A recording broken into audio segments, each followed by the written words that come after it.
informativo.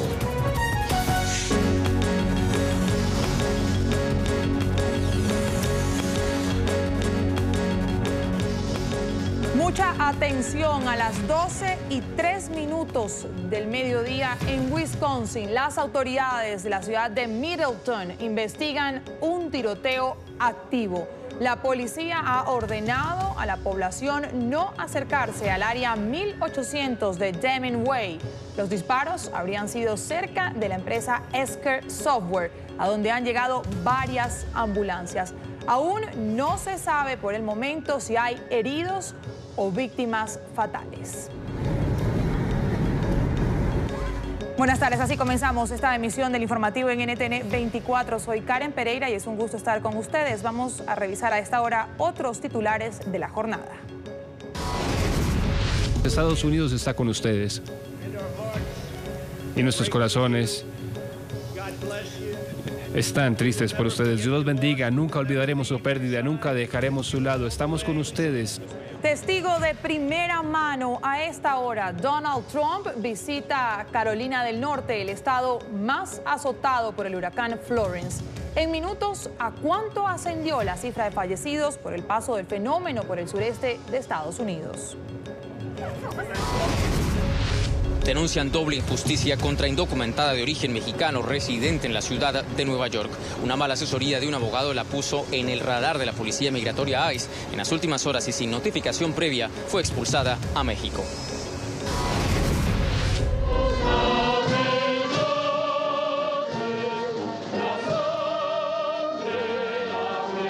El primer aniversario del devastador terremoto que azotó el centro del país. Con varios actos se rinde tributo a las más de 300 personas que perdieron la vida en el sismo del 19 de septiembre de 2017. NTN 24 está en el lugar de la noticia. Decisión inédita. Por violar los derechos humanos, 5 países de la región denunciarán al presidente de Venezuela, Nicolás Maduro, ante la Corte Penal Internacional. La carta de la denuncia será firmada durante la Asamblea General de la ONU la próxima semana. Este humilde hombre. Miembros de la comunidad en Miami protestan frente al restaurante Nusret, propiedad de Chef Salvae, quien atendió a Nicolás Maduro en su restaurante en Turquía. Están pidiendo boicotear y cerrar este local. La información en NTN 24. Debate clave en el Congreso de Perú. A esta hora analiza las reformas para luchar contra la corrupción presentadas por el presidente Martín Vizcarra. Ya el mandatario advirtió que si no las aprueban, disolverá el legislativo. Y en España, la Policía Nacional detiene a 3 personas en Tenerife sospechosas de querer realizar la adopción ilegal de una recién nacida de origen colombiano. Grave descuido. Mujer que cruzó calle sin mirar ocasionó accidente en el centro de la capital de Inglaterra. En la información deportiva, Real Madrid empezará la defensa de su título de Champions ante Roma. La Casa Blanca empieza el camino al título 13.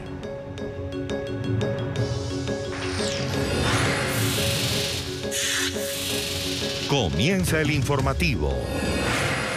El presidente Donald Trump está en Carolina del Norte, el estado más afectado por el paso del huracán Florence. El mandatario es testigo de primera mano de la devastación que dejó el fenómeno natural que tocó tierra el pasado viernes en el sureste de Estados Unidos.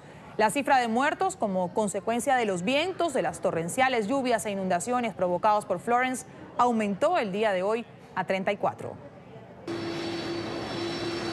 El mandatario arribó a la base aérea de Cherry Point en la ciudad de Havelock. Allí fue recibido por el gobernador del estado, Roy Moore, y un grupo de autoridades de los cuerpos de rescate. Moore expresó que la devastación ocasionada por el huracán Florence ha sido algo nunca antes visto en el estado. Hemos superado tormentas antes en nuestro estado.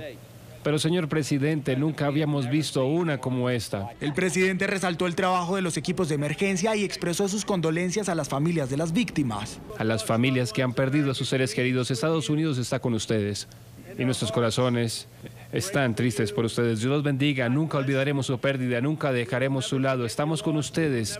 Tan solo en Carolina del Norte, 27 personas han sido confirmadas como fallecidas. Nuestro pueblo todavía se está recuperando. Hemos perdido 27 vidas.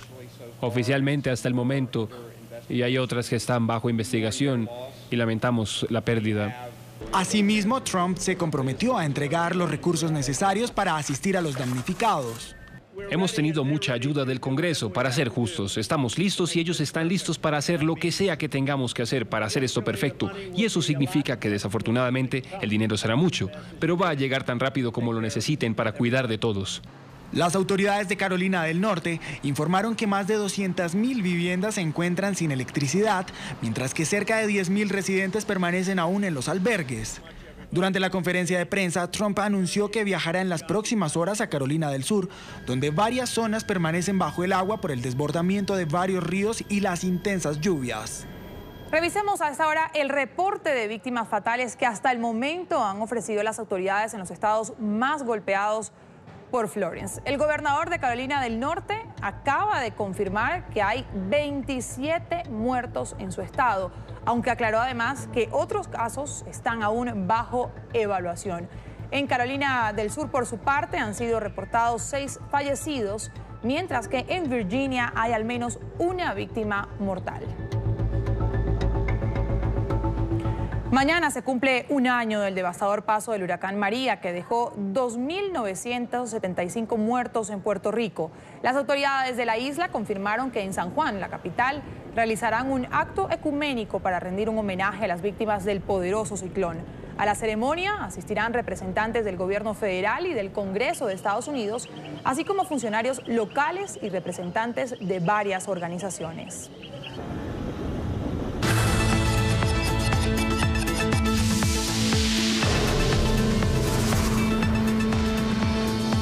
El presidente Donald Trump volvió a referirse a la polémica generada en torno a su nominado para la Corte Suprema de Estados Unidos.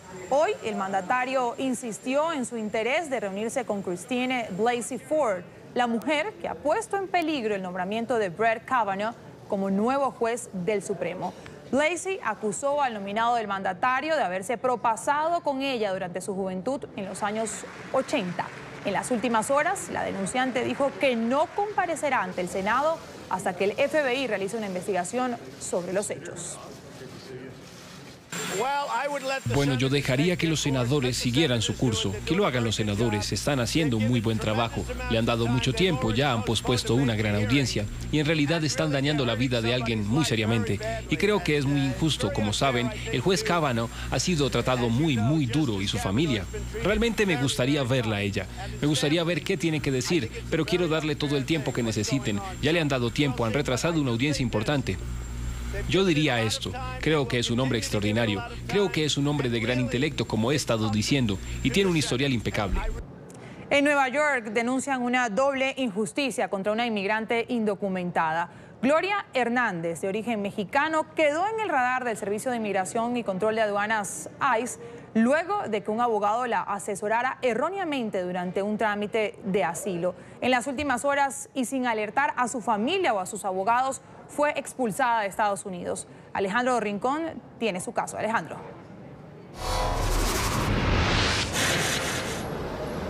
Hola, buenas tardes. Este caso revive la preocupación en la comunidad inmigrante residente en Nueva York. No solo en quienes están enfrentando procesos de deportación, sino también, o más bien en particular, quienes están ahora mismo en centros de detención de indocumentados. En el caso particular de Gloria Hernández, ella fue devuelta a México sin notificación previa, ni a sus abogados, ni tampoco a su familia.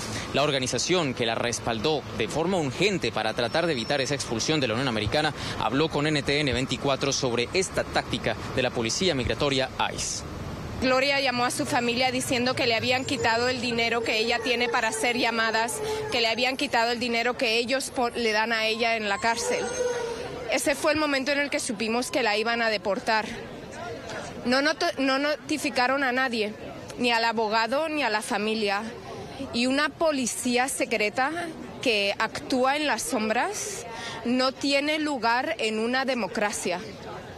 Gloria Hernández fue devuelta a México luego de permanecer algunas horas en el centro de detención de indocumentados del estado de Luisiana. Su hija Nancy también habló con NTN 24 y en las siguientes palabras sintetizó lo que representa para la familia la expulsión de esta mujer de 61 años. Pensamos que no nos va a pasar, que a nosotros no nos va a tocar. Eso pensaba mi madre y miren la situación en la que estamos. A todo mundo le puede pasar. En comentarios adicionales a NTN 24, la hija de Gloria Hernández hace un importante llamado a toda la comunidad inmigrante de la Unión Americana para que en la medida de lo posible siempre tengan opciones adicionales cuando consulten o soliciten los servicios de un abogado migratorio. Esto con el objetivo de tener varias opiniones de manera tal que si están en riesgo de ser víctimas de un fraude, como en el caso de Gloria, puedan detectarlo a tiempo. Adicionalmente, ella dice a NTN 24 que no dejará de luchar hasta que Gloria, su mamá, regrese al lado de la familia. Es todo lo que tenemos para ustedes por ahora. Continúen con más en el informativo. Gracias, Alejandro. Y con una ceremonia en la Plaza de la Constitución, México recordó esta mañana a las víctimas de los terremotos del 19 de septiembre de 1985 y también del 19 de septiembre de 2017. Al acto asistió el presidente Enrique Peña Nieto, quien hizo a media asta la bandera del país. NTN 24 está en el lugar de la noticia con Julio Sánchez. Julio, una buena tarde para usted. Adelante. Hola, ¿qué tal, amigos? Los saludo con gusto desde la Ciudad de México. Es un miércoles nublado, es un miércoles gris que hace recordar lo sucedido con el terremoto del año pasado. 19 de septiembre, por segunda ocasión. En la misma fecha, México estaría enfrentando a la fuerza de la naturaleza. Hace un año, como les decía, México también tuvo que poner a prueba la capacidad de solidaridad, la capacidad de unión ante la magnitud de una emergencia que dejó a miles y miles de personas con grandes pérdidas, no solo materiales, sino también la pérdida de vidas humanas. El día de hoy, en el marco del primer aniversario del terremoto del 19 de septiembre del 2017, se llevó a cabo aquí, en el Zócalo de la capital mexicana, la ceremonia conmemorativa. En primera instancia, por el aniversario número 33 del terremoto de 1985. Pero a esta hora y para esta ocasión, con un ingrediente especial, que fue el de conmemorar también el primer aniversario del terremoto del año pasado. Sin lugar a dudas, hoy las Fuerzas Armadas, que son las que hacen parte de esta ceremonia conmemorativa y que flanquean al presidente Enrique Peña Nieto, quien hace el acto conmemorativo en el que se iza la bandera a media asta en honor a las personas que lamentablemente perdieron la vida, también son, como les decía, las Fuerzas Armadas las que hoy se declaran listas para atender a la población ante cualquier emergencia. Pudimos platicar con algunas de ellas y este es el mensaje que envían al pueblo de México. Nosotros nos preparamos todos los días para, no sabemos cuándo, salir a operar, ya sea con perros de rescate o en otras funciones, pero siempre estamos preparados para eso. Lamentablemente ese fue un recordatorio muy fuerte para todos nosotros, el que realmente estamos en una ciudad que pues nos puede voltear la cara, ¿no? Nos puede voltear la cara en el aspecto de que vivimos en un terreno blando y que por ende en un sismo fuerte tenemos que actuar rápidamente si no queremos ser víctimas.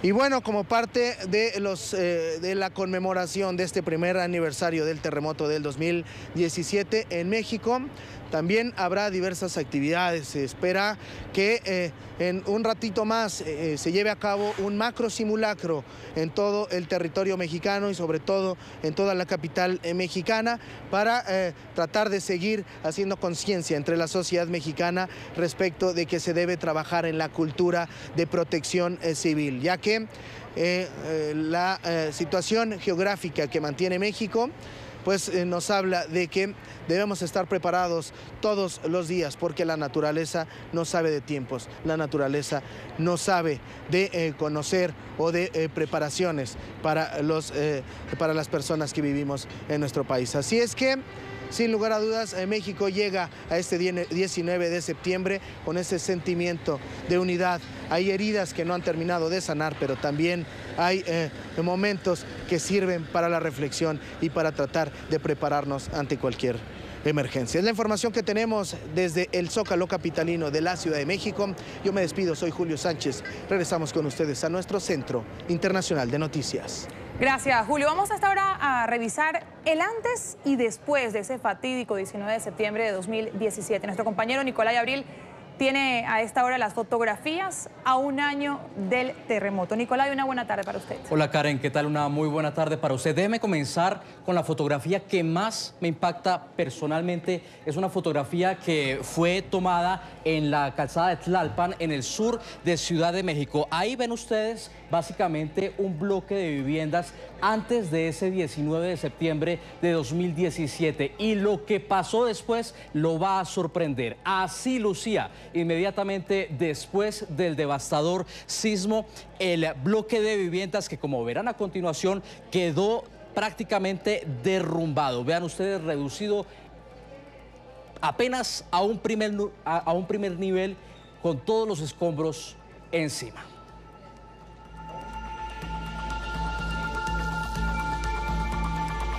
Bueno, esta es la imagen que se reportaba en el sur de Ciudad de México, como quedó esa estructura destruida. Pero vamos a pasar a continuación a otro plano de la ciudad, a otro sector de la ciudad. Este es un edificio blanco que, bueno, ven ustedes, horizontalmente es amplio, y así quedó después de ese fatídico martes, ese martes negro en el que muchas de las estructuras se vinieron abajo.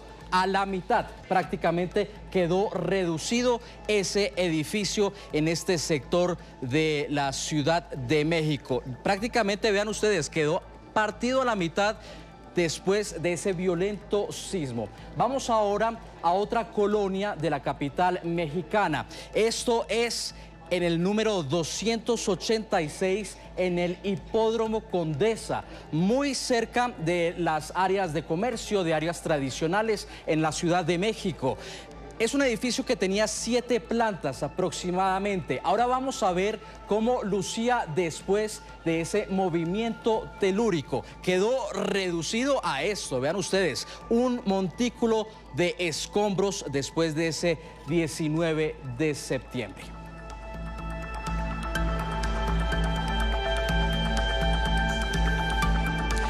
Y termino ahora con esta última imagen en la que se ve la escuela primaria Enrique Rebsamen en el sur de Ciudad de México antes del sismo hace un año. Presten atención a la siguiente transición para ver cómo quedó después del terremoto. La fachada occidental quedó totalmente en ruinas, la estructura norte quedó en pie pero gravemente afectada. Aquí murieron 26 personas, 19 de ellas niños menores de edad. Karen, este fue el panorama que se observaba calle tras calle en la Ciudad de México, en muchos sectores donde prácticamente viviendas, oficinas y demás estructuras quedaron reducidas a esto, a escombros. Increíble, y lo más increíble también, Nicolai, es que un año después muchos de estos edificios siguen sin iniciar el proceso de reconstrucción y muchos incluso sin ser demolidos todavía. Un proceso que se ha postergado hasta ahora. Muchísimas gracias, Nicolai. Y una de las historias que se conocieron tras el sismo del año pasado en Ciudad de México fue la de Leonardo Farías, este niño que resultó herido tras el desplome de uno de los edificios que nos mostraba ahorita Nicolai, el del colegio Enrique Rebsamen. El menor duró cerca de 2 meses en cuidados intensivos y resistió al menos 4 paros respiratorios. NTN 24 conoció su historia y hoy, un año después, hablamos nuevamente con él. Leonardo ha logrado recuperarse y ya regresó a las canchas de fútbol, que son su gran pasión. En la mañana de NTN 24, su madre y él explicaron cómo ha sido este primer año tras el sismo que les cambió la vida. El proceso ha sido milagrosamente, ya que a un año Leo se ha recuperado casi por completo. En la pierna izquierda tiene 7 cirugías y en lo que todavía no está muy bien es el tobillo. Al principio tomaba rehabilitación en el CRIT, en la Marina y con un médico particular. Ahorita ya solamente toma en la Marina y con el médico particular, pero la rehabilitación es diario. Continúa la polémica por el camión hallado en los últimos días en Guadalajara, con al menos 150 cadáveres en su interior. Hoy se conoció la existencia de un segundo tráiler con más cuerpos de víctimas de la violencia en México. Mientras el gobernador de Jalisco anuncia una investigación por el caso, los responsables de la morgue estatal advierten que la cantidad de fallecidos que han llegado al lugar superan su capacidad. El camión que apareció en los últimos días en Guadalajara con 150 cadáveres en su interior no sería el único.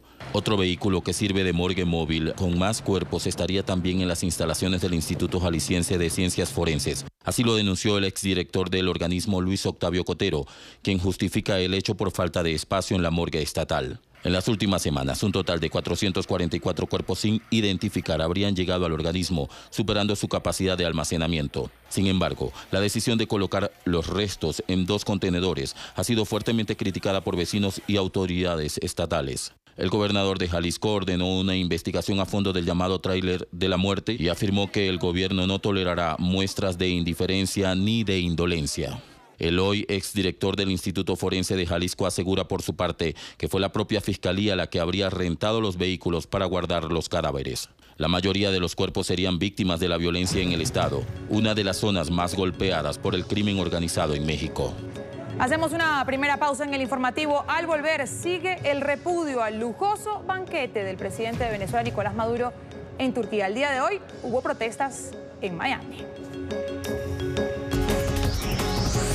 Ya regresamos con el informativo.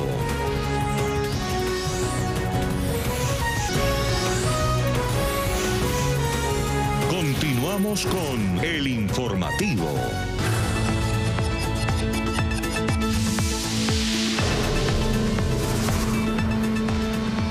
Mucha atención. Hace minutos la Agencia de la ONU para los Refugiados y la Organización Internacional para las Migraciones han nombrado a un representante especial para la crisis migratoria venezolana. Se trata del ex vicepresidente de Guatemala, Eduardo Stein, quien será el encargado de promover el diálogo y consenso necesarios para encontrar medidas de protección y soluciones para refugiados y migrantes venezolanos. El nombramiento de Stein, de 72 años, ocurre en medio del éxodo masivo de ciudadanos venezolanos debido a la crisis social y política en su nación. Los ministros de Relaciones Exteriores de Perú, Argentina, Chile, Colombia y Paraguay firmarán la próxima semana una carta en la que denunciarán al presidente venezolano Nicolás Maduro ante la Fiscalía de la Corte Penal Internacional con sede en La Haya. En el texto acusarán a Maduro por violación de los derechos humanos de manera sistemática y específicamente por crímenes de lesa humanidad. Invitación para compartir en un restaurante. Y esta demanda conjunta es inédita en los 16 años de historia de la Corte Penal Internacional. Activaría el artículo 14 del Estatuto de Roma, la Carta Fundacional del Alto Tribunal de la ONU, que permite a los estados parte denunciar crímenes de lesa humanidad cometidos en terceros países que sean también parte de este estatuto. La fiscal de la CPI ya abrió por iniciativa propia un examen preliminar a Venezuela en febrero pasado, considerando un paso previo a la eventual apertura de una investigación formal. Recordemos que la Corte es un tribunal de justicia internacional permanente cuya misión es juzgar a las personas acusadas de cometer crímenes de genocidio, de guerra, de agresión y de lesa humanidad. Esta Corte Internacional solo puede actuar si la justicia del país no funciona de manera adecuada. Mientras tanto, sigue el rechazo de los venezolanos en el exterior por el festín que se dio Nicolás Maduro y su esposa en un restaurante en Turquía, mientras en su país hay miles de personas comiendo de los restos que puedan encontrar en la basura. Hoy en Miami, venezolanos en el exilio protestaron frente a la sucursal del restaurante del chef Salt Bay en la Florida. NTN 24 está en el lugar de la noticia con nuestra periodista Paola Serna. Paola, buenas tardes. Hola, ¿qué tal? Muy buenas tardes. Pues a esta hora comienzan a llegar algunos manifestantes frente al restaurante Nusret, propiedad del chef conocido como Salt Bae, aquí en la ciudad de Miami, específicamente en el área de Brickell. Han venido a manifestarse en contra de los videos publicados recientemente donde se ve al chef atendiendo a Nicolás Maduro, videos que han generado rechazo a nivel internacional debido a la grave situación que vive actualmente Venezuela. Obtuvimos algunas reacciones de las personas que se encuentran en este momento manifestándose aquí en la ciudad de Miami. Esto nos dijeron. Estamos protestando porque el dictador Maduro está haciendo alarde de su estatus y entonces comiendo carnes muy buenas en otros países y el pueblo venezolano pasando hambre. Hay niños que comen de la basura y yo lo viví. Yo iba caminando mientras los niñitos te iban pidiendo comida. ¿Cómo es posible que él pueda burlarse de esta forma? Vengo a protestar porque no estoy de acuerdo. La presencia de Maduro, en Turquía, derrochando dinero que no le corresponde a él, sino al pueblo venezolano. Para mí es algo maravilloso porque ese es mi business. Yo lo que hago es vender carne, ¿qué hago? Miren. Billete. Mucho billete, mucho dinero. ¿No importan los muertos? No importa, ¿qué importa? Les comento además que estas protestas también que se han realizado a través de las redes sociales, donde medios especializados en calificar los servicios de los restaurantes, incluso hay comentarios de personas haciendo un llamado a boicotear y poniéndole estrellas negativas a este restaurante aquí en la ciudad de Miami particularmente y en Nueva York, donde el chef tiene las 2 sedes en los Estados Unidos. Por ahora la información que se genera desde Miami. Soy Paola Serna. Continúen con más desde nuestros estudios centrales. Buenas tardes. Buenas tardes, Paola. Y Estados Unidos asegura que el crimen transnacional continúa siendo la amenaza más importante para la seguridad de la región. Esto según el más reciente informe sobre terrorismo en el hemisferio occidental, divulgado el día de hoy por el Departamento de Estado. El documento menciona a Venezuela como uno de los principales problemas para la seguridad y la estabilidad en el continente. Gustavo Alegret, director periodístico de NTN 24 en Estados Unidos, tiene hasta ahora el reporte. Gustavo. Saludos, muy buenas tardes. Estas organizaciones criminales se benefician, según este informe, de la corrupción, de las instituciones de gobiernos débiles y de una falta de cooperación y legislación y, en general, una ausencia de recursos, dice el Departamento de Estado, que ayudan a beneficiar a organizaciones ilícitas y a grupos terroristas en sus actividades. Particular mención hace a Venezuela uno de los principales problemas para la seguridad y la estabilidad en la región. Dice el Departamento de Estado que su gobierno no solo no colabora, sino que contribuye con la actuación de altos funcionarios del gobierno de Nicolás Maduro.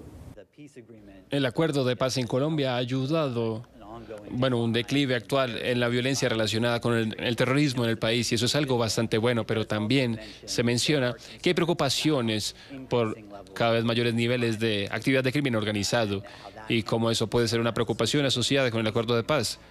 Ahora se enfoca en el terrorismo y dice que el terrorismo ha caído. Y eso es algo que deberíamos agradecer. La estabilidad permitirá que el gobierno y todas las partes en Colombia empiecen a acabar con todos los aspectos de la violencia en el país, y el crimen organizado puede ser uno de ellos. Creo que el acuerdo de paz a largo plazo es lo correcto, pero la idea de que de alguna manera se va a eliminar completamente el terrorismo no es cierto. Los Estados Unidos han gastado 3.000 billones de dólares luchando guerras, pero ahora no han acabado con el terrorismo, no tienen la capacidad de atacarnos ellos, pero básicamente pueden causar problemas de bajo nivel.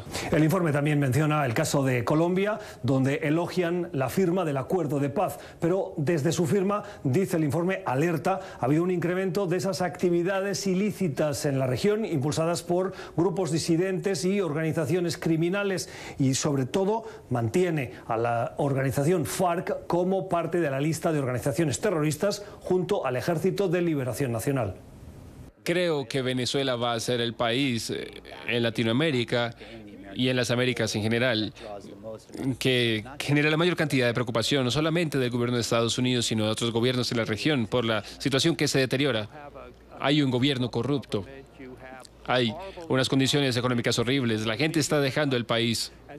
Entonces nos sorprende que la gente recurre a este tipo de situaciones por las frustraciones. Ellos no están gobernando para todo el pueblo, y aquellos que se sienten abandonados van a acudir a distintos métodos para lograr sus objetivos. El informe también menciona a Panamá por un lado y a la frontera entre Brasil, Paraguay y Argentina como lugares donde se produce, dice, nodos para el lavado de activos, el lavado de dinero por un lado, y por el otro la puerta abierta para que grupos terroristas puedan financiar sus actividades, para lo cual hay que seguir poniéndole atención y recursos. Desde el Departamento de Estado en Washington, Gustavo Alegret para NTN 24.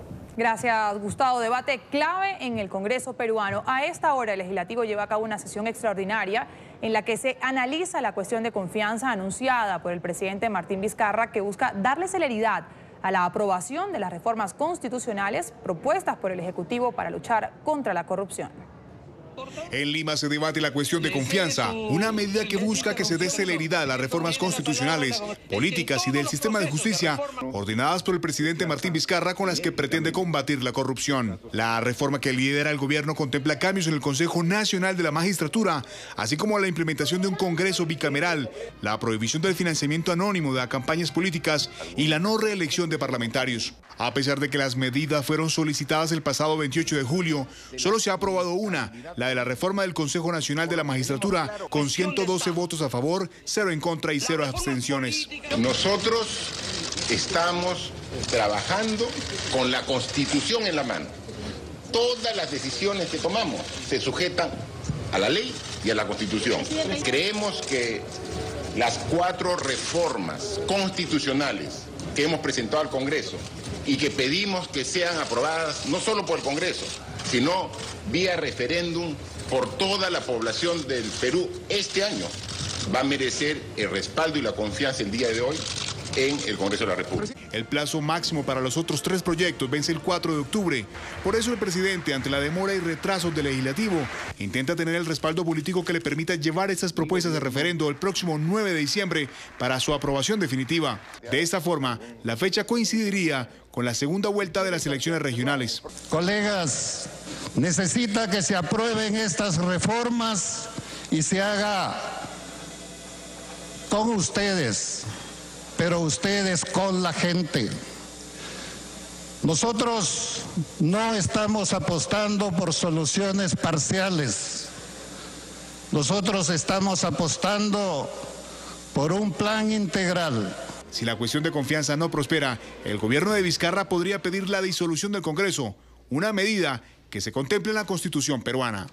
Los candidatos a la presidencia de Brasil participarán hoy de un foro cuando faltan menos de 3 semanas para las elecciones. El equipo del postulante conservador Jair Bolsonaro confirmó que el político se unirá al evento a través de internet desde el hospital donde se recupera del ataque con cuchillo que sufrió el pasado 6 de septiembre en un acto de campaña. Vamos a revisar a esta hora cómo están las encuestas de intención de voto para las elecciones del próximo 7 de octubre en Brasil.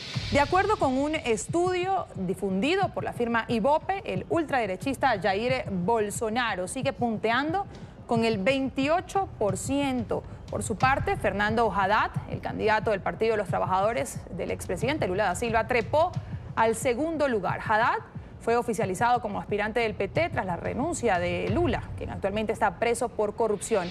Él ganó 8 puntos y ahora tiene el 19% de intención de voto. Ambos lideran el sondeo de primera vuelta del 7 de octubre y en la segunda, que se realizará el 28 de octubre, quedarían empatados con el 40%. En esta última medición, el candidato de centro izquierda, Ciro Gómez, cayó al tercer lugar con el 11% de apoyo.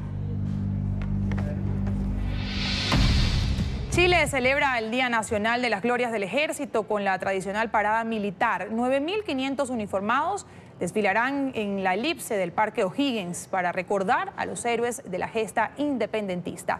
NTN 24 está en el lugar de la noticia con nuestro periodista Juan Pablo Monsalve. Juan Pablo, una buena tarde. Adelante con la información. Hola, ¿qué tal televidentes de NTN 24? Pues los saludamos aquí desde el Parque O'Higgins, efectivamente en el centro de la capital chilena, donde hacia las 3 de la tarde, hora local, comenzará esta gran parada militar. Un evento que sin duda pues es muy importante para todas las Fuerzas Armadas de este país, teniendo en cuenta que, como ustedes lo señalaban, se celebra el Día de las Glorias del Ejército. Nosotros tuvimos la posibilidad de hablar con algunos uniformados que participarán de este desfile. Nos contaron lo que representa para ellos como militares hacer parte de esta celebración. Para nosotros obviamente una importancia, ya que en nuestro día estamos celebrando las glorias del ejército y de por sí cada uno de nosotros, los integrantes de cada los miembros del ejército. Nos sentimos orgullosos como persona, como ser humano, como hombre y como patriota. Nos sentimos obviamente orgullosos de representar a nuestro país y obviamente de la mejor manera, que es desfilar. También tuvimos la posibilidad de hablar con los familiares de algunos de los militares que van a desfilar durante la jornada de hoy. Aseguran que se sienten orgullosos de que sus hijos pertenezcan a las Fuerzas Armadas. Bueno, orgullosa de que mi hijo esté y nuestras generaciones siempre han estado. Tengo tíos que han sido también pertenecientes al ejército y orgullosa que pertenezcan a distintas instituciones. Un orgullo como mamá que representa a la patria y para él como hombre, como persona que se formó en la escuela suboficiales. Es un acto muy significativo, uno se siente muy orgullosa de verlos acá, emocionante, más que nada es orgullo de que estén representando a nuestro país. Tal como ustedes lo señalaban, pues serán al menos 9.500 los uniformados que participen de esta gran parada militar aquí en el Parque O'Higgins. Vamos a mostrarles lo que está ocurriendo a esta hora en este lugar. Se espera que en los próximos minutos comiencen ya a arribar todos los ministros y también el presidente Sebastián Piñera, quien dará inicio de manera oficial a esta conmemoración. Esta es la información que podemos entregarles a esta hora desde Santiago de Chile. Continúen ustedes con más en nuestro Centro Internacional de Noticias. Muy buenas tardes. Buenas tardes, Juan Pablo. Hacemos una nueva pausa en esta emisión de noticias. Cuando regresemos, una mujer que cruzó una calle sin mirar ocasionó un accidente en Londres.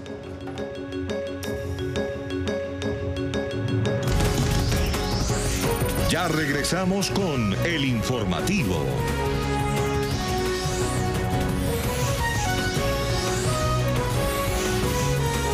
Continuamos con el informativo.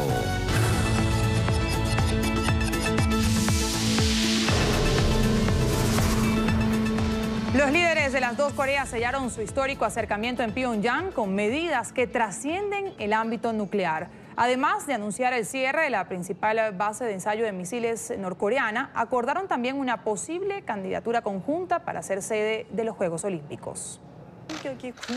Firmando un histórico acuerdo militar que reduce la posibilidad de que se produzcan choques entre sus respectivos ejércitos en torno a la frontera que comparten. Las dos Coreas han firmado este miércoles un pacto en el marco de la cumbre que los líderes de ambos países, técnicamente aún en guerra, celebran hasta el jueves en Pyongyang.